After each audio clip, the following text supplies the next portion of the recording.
খবর সুখবর, ফাইনালি মালয়েশিয়ার দেওয়া শর্ত মেনে নিল বাংলাদেশ। তাহলে কবে থেকে হচ্ছে মেডিকেল এবং কবে থেকে মালয়েশিয়াতে কর্মী প্রেরণ শুরু হবে? হ্যালো ভিউয়ার্স, আসসালামু আলাইকুম। আশা করি আপনারা সবাই অনেক ভালো আছেন। তো বৃহস্পতিবারের মতনই আবারও চলে আসলাম নতুন আরো একটি আপডেট ভিডিও নিয়ে। আজকের মালয়েশিয়ার কলিং ভিসা সর্বশেষ যে আপডেটটা আসছে, সেই আপডেটটা নিয়ে আপনাদের সাথে কথা হবে। তো ব্যাস, ভিডিওটা আজকে খুবই গুরুত্বপূর্ণ হতে যাচ্ছে। তো ভিডিওটা স্কিপ না করে ভিডিওটা সম্পূর্ণ দেখার অনুরোধ থাকবে। তো চলুন ভিউয়ার্স, কথা বাড়াচ্ছি না, মূল ভিডিওটা তাহলে শুরু করা যাক। অনেক জল্পনার কল্পনার পরেই কিন্তু ফাইনালি কিন্তু মালয়েশিয়ার দেওয়া যে 10টা শর্ত দিয়েছিল মালয়েশিয়ার পক্ষ থেকে বাংলাদেশের রিক্রুটিং এজেন্সি গুলাকে, যেগুলা রিক্রুটিং এজেন্সি মানতে নারাজ ছিল, এবং বাংলাদেশের রিক্রুটিং এজেন্সি গুলা যেই মালয়েশিয়ার দেওয়া যে 10টা শর্ত, সেই 10টা শর্ত তারা না মেনে তারা সিন্ডিকেটের মাধ্যমে মালয়েশিয়ার কলিং ভিসাটা চালু করার দাবি জানিয়েছে। বাংলাদেশের বৈদেশিক কর্মসংস্থান মন্ত্রী জনাব আরিফুল ইসলাম এবং প্রতিমন্ত্রী জনাব ভিপি নূর এবং জনাব তারেক রহমান প্রধানমন্ত্রীর উপদেষ্টা, তারা কিন্তু মালয়েশিয়ার সফরে কিন্তু আসছিল গত মাসে। অর্থাৎ বাংলাদেশিদের কলিং ভিসা খোলার ব্যাপারে মালয়েশিয়ার পক্ষ থেকে তারা জানাইছিল যে তাদের পক্ষ থেকে কোনো সমস্যা নাই, বা তাদের পক্ষ থেকে আসলে কোনো বাধা কিন্তু নাই। এবং মালয়েশিয়ার প্রধানমন্ত্রী জনাব আনোয়ার ইব্রাহিম তিনিও কিন্তু জানাইছিলেন যে তাদের বর্তমানে মালয়েশিয়াতে কর্মীর সংকট ছিল। গতানুগতিক 2022 এবং 23 সালের কলিং ভিসাতে মালয়েশিয়াতে এসে অনেক কর্মী কিন্তু হয়রানির শিকার হয়, এবং অনেক কোম্পানিতে এসে কিন্তু সেই কোম্পানির নির্দিষ্ট কোনো কাজ এবং সেই কোম্পানির অস্তিত্ব না থাকার কারণে কিন্তু এই ব্যাপারটা নিয়ে কিন্তু আন্তর্জাতিক টিভি চ্যানেল বিবিসি তারা কিন্তু একটা নিউজ করছিল।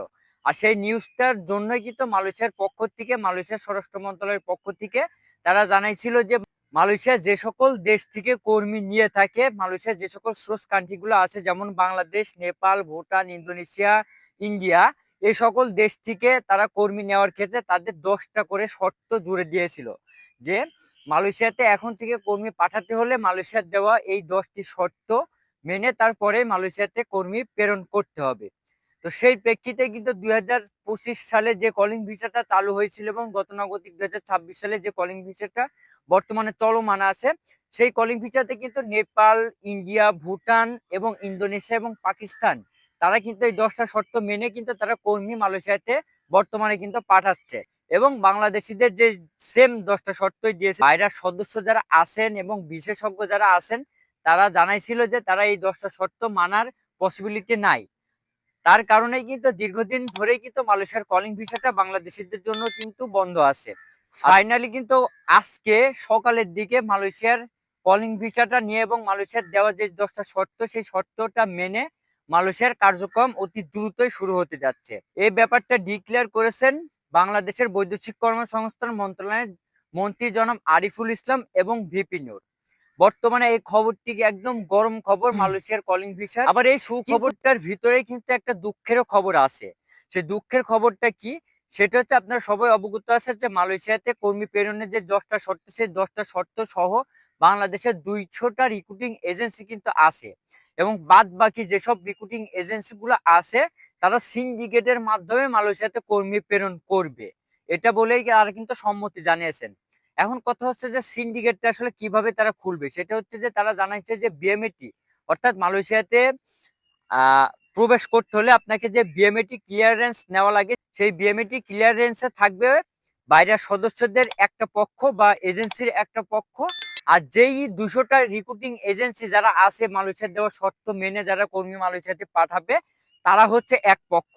অর্থাৎ এখন বর্তমানে বাংলাদেশ থেকে মালয়েশিয়াতে কর্মী প্রেরণের ক্ষেত্রে দুইটা পক্ষ কাজ করবে। সেই দুইটা হচ্ছে, এক পক্ষ হচ্ছে এজেন্সি, যারা মালয়েশিয়ার অনুমোদিত এজেন্সি 200টা তারা, আর যারা মালয়েশিয়াতে অনুমোদিত এজেন্সি না, তবে তারা যে বাংলাদেশে যে বিএমইটি ক্লিয়ারেন্স আছে তাদের সাথে মিলে তারা কাজ করবে। অর্থাৎ এখন বর্তমানে আপনাকে বাংলাদেশ থেকে মালয়েশিয়াতে কলিং ভিসাতে আসতে হলে আপনাকে দুইটা জায়গায় কথা বলতে হবে। প্রথমত ভিসা অ্যাপ্রুভাল নেওয়ার জন্য এজেন্সির সাথে কথা বলতে হবে।